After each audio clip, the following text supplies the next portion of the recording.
Kamusta guys? I-video klangan takno na may maya takno mabalin mo ulit-ulitan. Although mabalin ko mat nga i-present kanyam ulit ay toy. Balt may mayat no adat i-video takno mabalin mo ulit-ulitan no i-discuss ko gamin kasabyan di client ko no kasi kat malipatan da.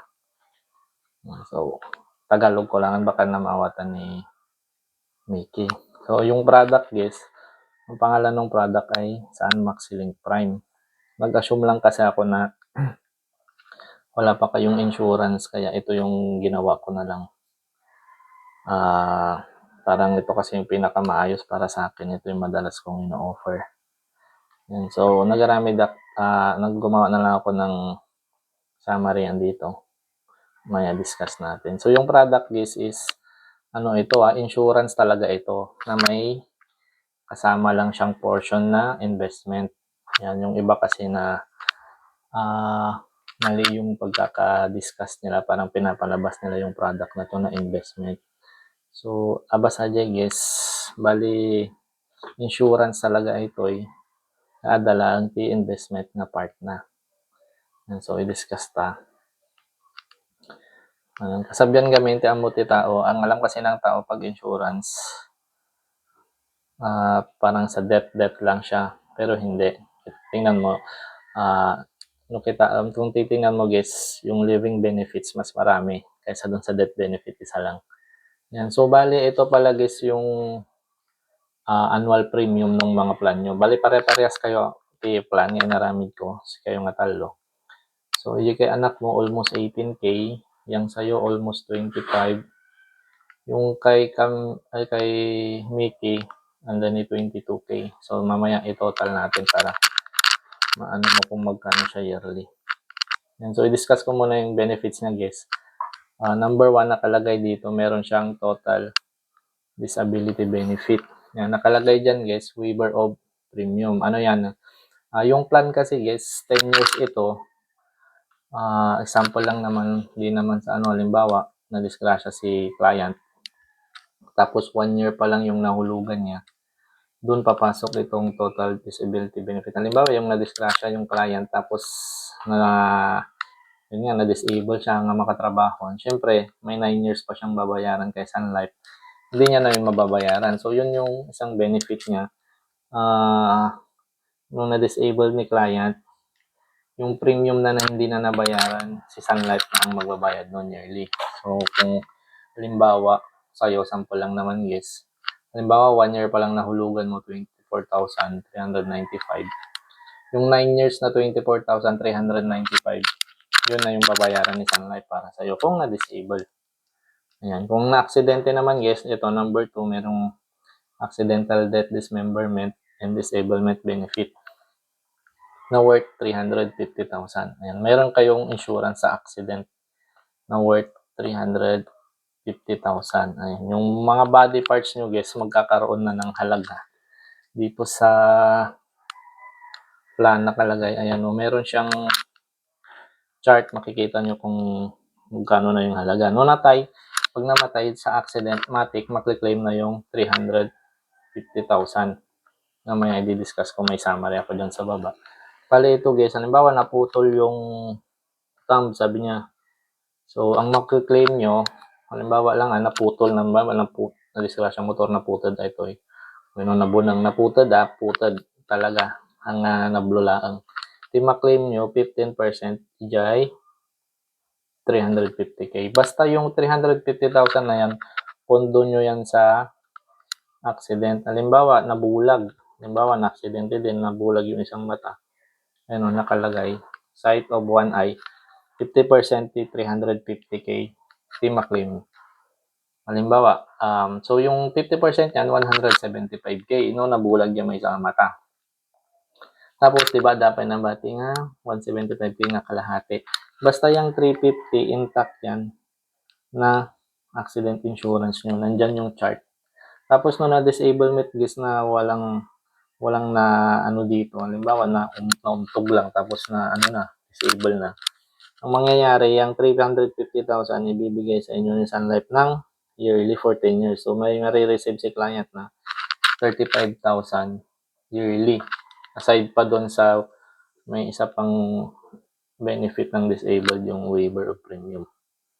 Ayan, tapos number 3 guys, meron siyang critical illness benefit. Itong plan na to, ito yung pinopost ko na client ko nga nagka-cancer. Gina-claim na ito'y 350,000 na. Ay, 400,000 na ibagin. So, at dati listahan ti sakit ito guys, na once na dumapo sa inyo itong mga to, automatic itong 350,000 guys, makli-claim nyo pampagamot. Huwag naman na, sample lang naman, di naman natin alam. Halimbawa, ayan, loss of speech, coma, deafness, may listahan dyan. Once na tumama ito sa inyo, wag naman, automatic yun, may pondo kayo na 350,000. Kay Sun Life na claimable. 2 days lang namin prinasis yun guys, yung 400k na claim niya agad kasi nagka-breast cancer yung client.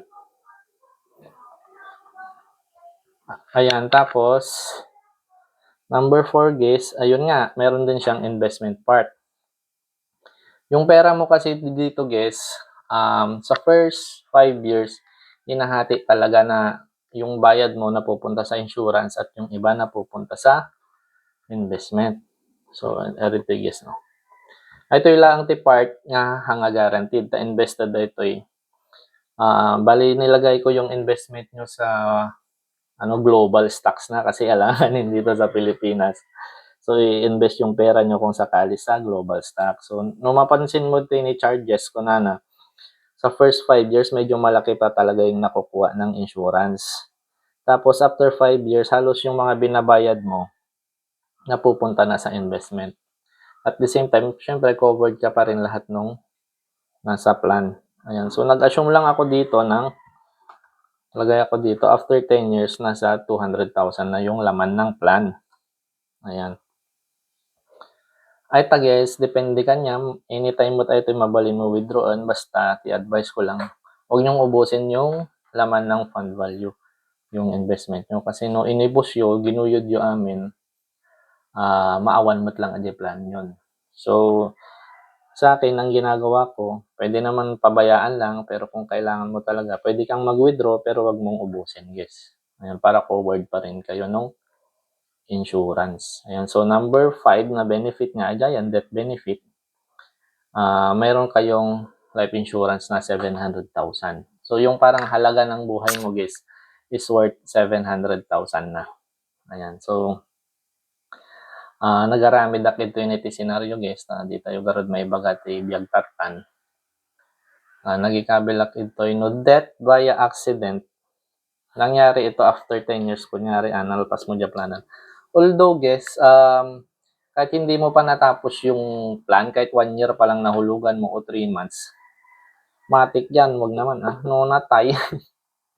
No natay, halimbawa, namatay sa aksidente, ang makli-claim ng beneficiary mo ay yung 700,000 na life insurance mo, tsaka meron kang pondo ng accident, di ba?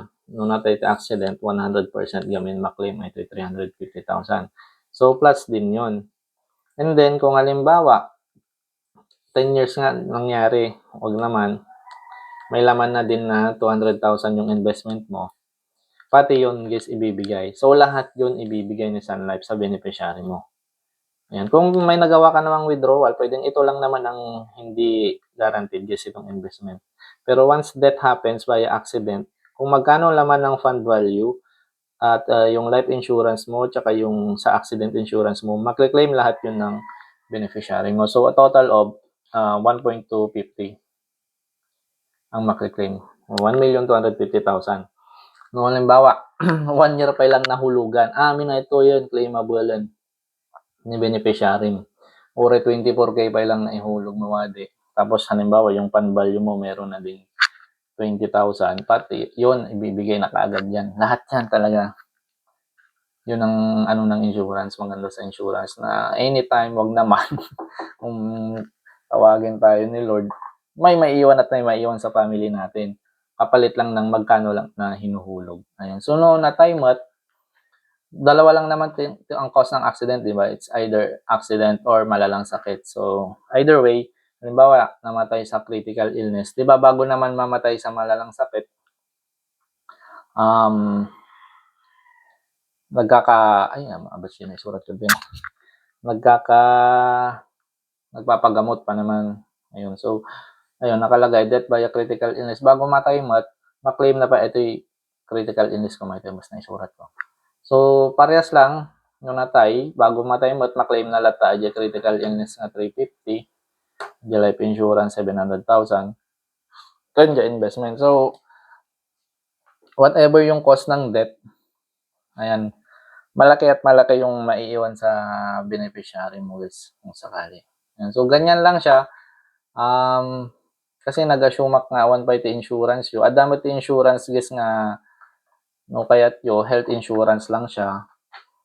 Ayan, sa bali mat dagi jay no halimbawa ajay ma-hospitalize kayo, ajay ma-admit kayo 24 hours, ada ma-claim yo kay Sun Life kasi merong ganun namang plan health insurance na gid guys. And then no ajay pang check up gamin, ajay health card, wala kaming ganon kasi mahirap din naman yun guys, nasa bulinaw tayo eh. O ag health card ka di tawag ijay di MaxiCare kasi ay ada lang mati hospital nga kuha na gamin dagi jay accredited. So no naggurigor kasi jay na kuha kailangan mo pang itakbo sa ang pinakamalapit na accredited ng mga health card sa sa Villaflor pa sa Dagupan. So parang hindi naman siya practical. So okay na may PhilHealth ka kung dito lang ma-hospitalize. So pwede mong idagdag yung sa amin yung hospitalization na insurance. Yun okay yun, wala basta na-admit ka kahit saan na hospital, meron ka makiklaim. Meron kaming ganung plan guys. Pero nag-assume kasi ako na wala pa kayong kahit anong insurance. Kaya ito ang in-offer ko kasi maganda ito. Sulit na sulit. So pwede ko naman kayong gawan ng health insurance lang. Ayan. Balat para kanyak, nag-start kayo pa ito, kayam. Although ada pa yung multiplan nga mas nabababa ito or pwede natin ikatan lagi ibang benefits para mas mura. Pero kung kaya mo naman, afford mo naman, ito ang minimum nitong plan na to guys. Ito na yung minimum. Iba-iba kasi yung premium niya kasi depende kung how old, kung lalaki o babae. Mas mahal talaga ang insurance ng lalaki. So, adyo lang guys. Kung meron kang hindi naintindihan, pwede kang magtanong. Ay, nga pala, ang mode of payment niya pala guys, pwedeng annual, isang bagsak mo ito. Halimbawa, na-approve siya ng July 20. Nagbayad ka na ng 24,395 kasi kailangan yan. Kasama kasi siya sa application. Halimbawa, na-approve siya ng July 20. Ang next na hulog mo na, 24,000 ulit 395. Next year na. 2027 na. Ayun, hanggang 10 years yun. Ganon ang hulog niya. Annual na. Pwede din namang semi-annual, i-divide mo lang sa 2. So, nasa 12K plus. Every 6 months kang maghuhulog. Pwede din quarterly, guys, yun yung pinakamababa. Every 3 months kang naghuhulog. So, it's around yung sa'yo, nasa 6,000 every 3 months. So, parang nasa 2K. 2K yun monthly kung kukumputin. So, kaya't mo i-total ko amin na ito and then ibagak kanyam mano amin ti yearly na quarterly. Wait lang. So, bali dya total nag-isa dya talong nga plan. Yung tatlong plan is worth 64,081 and 50 centavos. Kung isang bagsak mo huhulugan, itong tatlong plan na yun, ito na yung total guys. So, yearly ka maghuhulog pag ganito. Kung gusto mo naman semi-annual, 32,040 pesos and 75 centavos yung tatlong plan. Yan. Ito ang pinakamababa guys para sa inyong tatlo. At least quarterly, every 3 months ka maghuhulog. So, yung every 3 months, nasa 16,020 pesos and 50 centavos kung gusto mo nang i-start yung plan. So, kung tutuusin, yung plan yung tatlo guys, nasa 5,340 monthly. Balatang na mabalin monthly guys. At least quarterly, semi-annual or annual ang hulog. Yun guys, kung gusto mong simulan or kaya mo pang itaas ng budget mo, pwede naman nating taasan lahat ng benefit nito. Halimbawa, yung insurance mo, pwede natin gawing 1 million. Pwedeng gawing 500,000 itong sa accident, yung sa critical illness, pwede din taasan. Pero tataas din syempre yung huhulugan nyo yearly. And so, yung ginawa ko lang quarterly para makita, ay minimum para makita mo lang kung magkano para maka-start kayo ng plan. So, yun lang guys. Kung may ibang concern ka, PM na klangan. Thank you.